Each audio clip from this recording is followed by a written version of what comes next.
For those of you who aren't aware of this year, along with reviewing my own favorite movies of all time, I will also be reviewing some of your favorite movies of all time based on your recommendations. Which is why I have to give a huge shout out and thank you to an amazing viewer. My name is Gorny8386. He recommended There Will Be Blood as one of his favorite movies of all time, also quoting that he can't think of a single problem with that.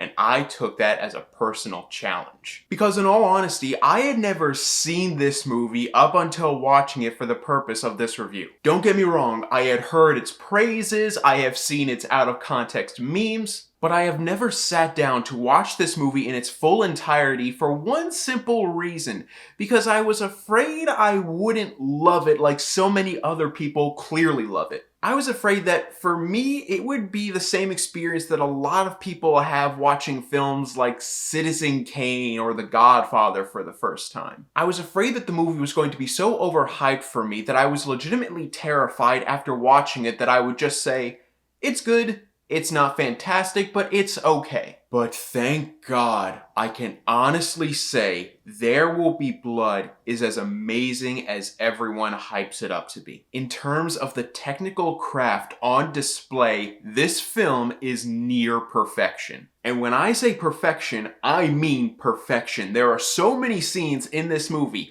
that are perfectly directed, perfectly written, perfectly acted, perfectly scored, perfectly edited, and perfectly shot. I knew from the first 10 minutes of the movie that this film was going to be something special when we were first introduced to Daniel Plainview, saw his progression from silver miner to oil man, and saw the extent of his callous resourcefulness, all with no dialogue. That entire character introduction, that entire introduction to the world and the setting itself, all done with no dialogue and complete and utter visual storytelling. This is hands down one of the best openings to any film I have ever seen. And so many near perfect scenes are packed together side by side with each other that slowly but surely introduce you to every single new element that this story and this film has to offer. And I could honestly see that as one of the big elements of this movie that a lot of people wouldn't get attached to. It is a very long movie, and it is a very slow burn of a movie. But later on down the year, and you see more of my personal favorite films, I don't instantly see a slower movie or a longer movie and say, oh, that's not good. I'm okay with slow burn movies so long as they do one thing well: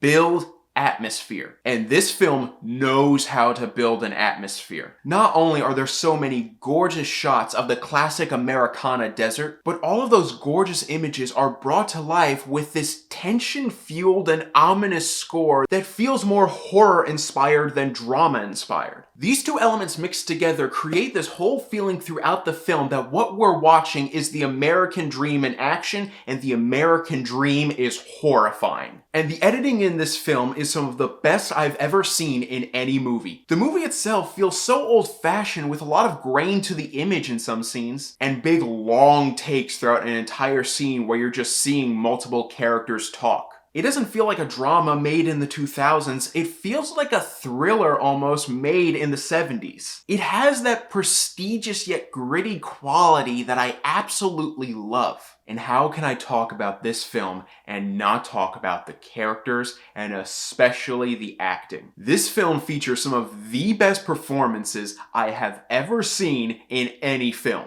The acting and character work in this film is pretty great all around, but let's be honest, the two standouts of this movie, hands down, are Paul Dano and Daniel Day-Lewis. Let's talk about Paul Dano first, because obviously Daniel Day-Lewis is the big star of this movie that everyone remembers, and even though a lot of people love Paul Dano's performance in this, I don't feel like it's talked about nearly as much as Day-Lewis's. Which is odd to me because Paul Dano's performance in this film is fantastic. He plays this extremely outwardly sincere religious man who at first comes across as wanting nothing but the best for his town. But the more you see of him, the more you realize he's just as corrupt as Day-Lewis's character. Just as Daniel finds wealth in his oil drills, Eli finds wealth in his religious sermons. Two halves of the same American corruption, and the more you dive into that, the more interesting the whole story becomes. And Paul Dano plays this complex character so well, being so soft soft-spoken in public, but when he's behind closed doors being outwardly angry and shouting. It's a very interesting character, it's a very real character, and it has a great performance to go along with both aspects. But I mean,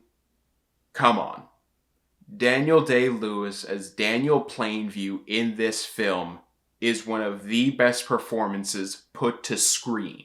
Throughout the first 2/3 of this movie, he seems like a very outwardly kind man, a family man with HW as his son and partner. And he carries this facade throughout the majority of the film, while inside he is a man full of greed and ambition. In public, he's a human first and a businessman second, while inwardly, in reality, he's the exact opposite. And you get to see that peek behind the curtain in so many amazing scenes throughout this movie. Like when HW's real father dies and Daniel decides to take HW and raise him as almost a tool to showcase to potential investors that he's just a simple man. Or when the oil disaster happens and when HW becomes deaf, he only consoles him for like a minute and then goes back to his rig to ogle at the fact that there's way more oil under his feet than he originally thought. And he just stays in this moment for 5 minutes of the movie while people are constantly going up to him, informing him on the status of his own son, and he just decides, they got it. It's not even like he's human half the time, and yet at the same time he feels so real. And in the last third of the movie, when he finally has his fortune and doesn't need to worry about any potential competitors because he's far above them, he's finally able to let loose on all of his aggression, all of his hatred, all of his greed for everyone around him. It's an incredibly layered character and performance, and I can only imagine how exhausted Daniel Day-Lewis must have been after filming this. Especially in the last scene of this film where Daniel has his confrontation with Eli, and the both of them, character-wise and actor-wise, are just going off. They are behind closed doors, both of them have nothing left to lose in the most opposite ways possible, and you see at this point just how much Daniel is so prideful and how much Eli is so desperate. And of course, in this moment, the acting, the writing, and the direction are pitch perfect. Drainage, Eli, you dog. You have a milkshake, and I have a milkshake, and I have a straw. Here it is. Look, here's the straw. Here's the straw.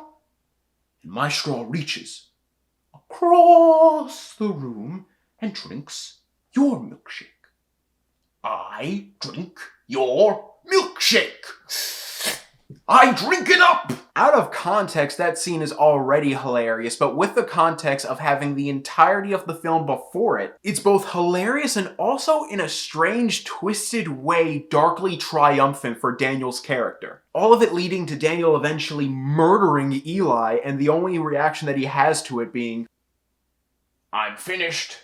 I'm sorry, that's such an amazing line to go out on. So yeah, I have gushed about this movie to death. So much near perfection throughout the entirety of the film. Is there anything really wrong with it? Well, in my opinion, there's one element that's not necessarily bad about the movie, but noticeably weaker than most of the other parts of it. And that being the whole subplot about the fake brother in the film, which honestly, I didn't really care all that much about. Of all of the masterful and unpredictable story elements following this film, this is the only element where I felt like I knew what was going to happen. You knew from their first interaction that this was not actually Daniel's brother, and you knew that eventually Daniel would blow up at him in some way, shape, or form. It's not a bad element per se, it's just the only semi-predictable element of the film. But again, that is my only legitimate flaw with the film. And even then, it's not even really that big of a flaw. It's just the weakest link in a chain of links that absolutely shine. This is a film that I found so interesting and so masterful that I not only immediately rewatched it, but it's also stuck with me for days on end to the point where I've fallen down a rabbit hole rewatching individual scenes on their own and also watching full-on analysis videos discussing the genius of this film. Of course, I'm going to give There Will Be Blood